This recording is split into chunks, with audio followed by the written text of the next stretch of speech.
यहाँ पर हमें क्वेश्चन गिवन है, a sample containing only CaCO3 MgCO3 is ignited to CO and MgO. The mixture of oxides produced weight exactly half as much as the original sample. Calculate the percentages of CaCO3 and MgCO3.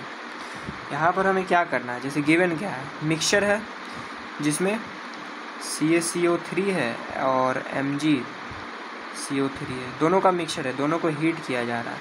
तो जो दोनों का oxide है CaO and MgO, तो ये दोनों का जो वेट है कंबाइन करके इसका जो ओरिजिनल वेट है मिक्सचर का उसका हाफ है, ठीक है। इसमें हमको CaCO3 एंड MgCO3 का परसेंटेज कंपोजिशन निकालना है, कितना कितना परसेंट है मिक्सचर में ये लोग। तो यहाँ से हम लोग स्टार्ट करते हैं। जैसे CaCO3 है, इसको हम लोग हीट करेंगे, क्या बनेगा CaO प्लस CO2। अच्छा, मान लेते हैं कि अगर जो हमारे पास मिक्सचर है उसका जो टोटल मास है वो 100 ग्राम है। तो लेट CaCO3 का जो मास है वो x ग्राम है, इसका मोल क्या हो जाएगा x/100, क्योंकि जो इसका मोलर मास है वो क्या होता है 100 ग्राम। तो CaCO3 का अगर x/100 है मोल, तो ये 1 मोल CaCO3 से 1 मोल CaO प्रोड्यूस कर रहा है, तो इसका मोल भी CaCO3 के बराबर होगा x/100। ये इसका इतना मोल हो गया। अब इसका मास क्या होगा, इतना इंटू CaO का मास कितना होता है 40 और प्लस 16, ये हो जाएगा 56। ये हो जाएगा CaO का मास। अब यही काम हम लोग MgCO3 के साथ करते हैं। इसको जब हम लोग हीट करेंगे तो क्या प्रोड्यूस होगा MgO और CO2। अब यहाँ पर हम लोग क्या CaCO3 का मास x माने थे, टोटल हमारे पास है 100 ग्राम, तो इसका क्या हो जाएगा 100 माइनस x। और MgCO3 का मोलर मास क्या होता है, कैलकुलेट करिए, 24 प्लस 12 और प्लस 48 8, ये होता है 84। ये इसका मोल हो गया MgCO3 का। सिमिलरली यहाँ पर भी बैलेंस्ड इक्वेशन है, तो 1 मोल से 1 MgO प्रोड्यूस हो रहा है, तो इसका मोल भी MgCO3 के बराबर हो जाएगा इतना। अब MgO का जो मोलर मास होगा तो ये क्या हो जाएगा, उससे हमारा MgO का जो प्रोड्यूस हुआ है उसका मास निकल जाएगा। तो MgO का मास कितना होगा 24 और 16, ये हो जाएगा 40, है ना, 6 4 10 40, यहाँ पे 40 मल्टीप्लाई कर देंगे।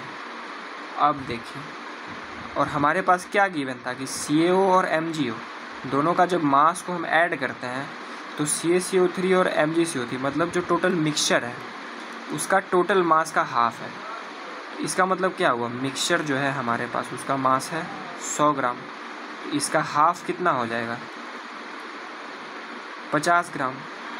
इसका मास हम कितना निकाले थे इतना, और इसका मास हमने यहाँ निकाला है, तो इसको लिख दीजिए x, ये हो जाएगा कितना 56x, यहाँ पर 100 प्लस 100 माइनस x बाई 84 और इंटू 40। इसका सम करिएगा तो ये 50 के बराबर आएगा, 50 के बराबर आएगा। अब इसको फर्दर सॉल्व करना है, ठीक है। हाँ, तो 100 है और 84 है, तो ये दोनों का एलसीएम कितना हो जाएगा, तो यहाँ पर एलसीएम निकालिए 100 और 84, तो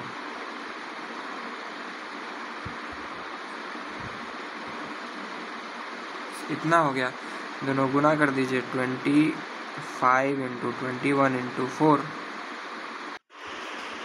तो यहाँ पर इसका करने के बाद 2100 आ जाता है एलसीएम, कितना हो गया 2100, यहाँ पर 100 तो 56 इंटू 21x प्लस यहाँ पर 100 माइनस x इंटू 40 और इंटू यहाँ पर 84 है ना, तो 25 से मल्टीप्लाई करना पड़ेगा, विच इज़ इक्वल टू 50।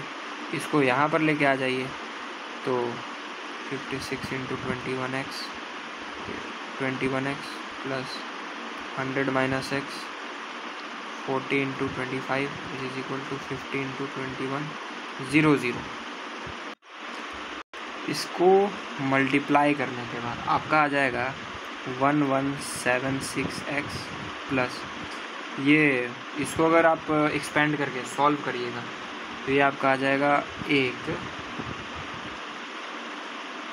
इतना -1000x, और इसको सॉल्व करिएगा कितना आएगा 105 और 000, ठीक है, ये है 5। अब इसको और इसको माइनस करिए, कितना आ जाएगा 176x which is equal to, इसको उधर लेके जाइए तो माइनस हो जाएगा, सब्सट्रैक्ट, यहाँ पर आ जाएगा 5000। x का वैल्यू कितना आ जाएगा 5000 बाई 176। इसको आप सॉल्व करिएगा डिवाइड करके तो आपका आ जाएगा 28.4%। अब देखिए यहाँ तो ये फ्रैक्ट मतलब 28.4 आया, हमको परसेंटेज निकालना था, तो ठीक है यहाँ पर ये परसेंट कैसे लिख दिए। तो परसेंटेज क्या होता है, 100 में कितना है वो परसेंटेज हो जाएगा। हम लोग मिक्सचर का टोटल मास कितना माने थे 100, तो ये 100 में से 28.4 ग्राम हुआ। ये एक्चुअली में परसेंट नहीं है, 28.4 ग्राम है, तो ये 100 ग्राम में 28.4 ग्राम है, इसका मतलब ये 28.4% हो गया। परसेंटेज निकाल भी सकते हैं, जैसे देखिए 28.4 ग्राम था, टोटल मास 100 था और इंटू 100 ये कट जाता 28.4, ये आ जाता परसेंटेज। तो x किसको माने थे हम लोग, x यहाँ पर हम लोग CaCO3 को माने थे, तो क्या आया CaCO3 का मास कितना है, मतलब परसेंटेज कंपोजिशन 28.4, तो इसको 100 में से माइनस कर दीजिए, MgCO3 का निकल जाएगा, तो 100.0 28.4, ये आ जाएगा 71.6, तो 71.6% आ गया आपका। तो ये आपका आंसर है,